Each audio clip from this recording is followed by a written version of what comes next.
আজকে ঘুম থেকে উঠেই দেখছি আকাশটা মেঘলা, বৃষ্টি হচ্ছে, সূর্যের দেখা নেই, কখনো আবার বৃষ্টি থেমেও যাচ্ছে, কিন্তু মেঘলা আকাশ থাকছে। তা এই রকম একটা ওয়েদারে আমরা একটা ছুটির মেজাজ অনুভব করছি, মানে আমি তো ছুটির মেজাজ একটা অনুভব করছি। তা এই সময় একটা অবসর টাইম, একটা রিল্যাক্সেশন টাইম আজকের সকালটা পেয়েছি।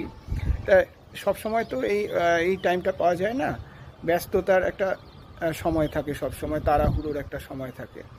কিন্তু এই আজকে এই অবসর টাইমে হঠাৎ অলসভাবে যখন বসে আছি, এই বৃষ্টির দিকে তাকিয়ে আছি, তখন জানালায় জমে থাকা যে বৃষ্টির ফোঁটাগুলো দেখতে গিয়ে হঠাৎ লক্ষ্য করলাম বৃষ্টির ফোঁটা যখন জানালা থেকে পড়ছে একটু একটু করে, তখন সেই বৃষ্টির ফোঁটাগুলো একটু ইলংগেটেড হয়ে পড়ছে বা লম্বাটে হয়ে পড়ছে। হ্যাঁ, তাই এইটা হয় কেন?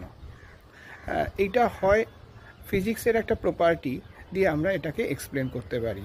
সেটা হচ্ছে যে সারফেস টেনশন বলে একটা কথা আছে ফিজিক্সে, যেটা আমরা সারফেস টেনশন ক্লাস 12-এ পড়বো, সারফেস টেনশন চ্যাপ্টারে। সারফেস টেনশন হচ্ছে লিকুইডের একটা প্রপার্টি। তা সেই লিকুইডের প্রপার্টিটা কি?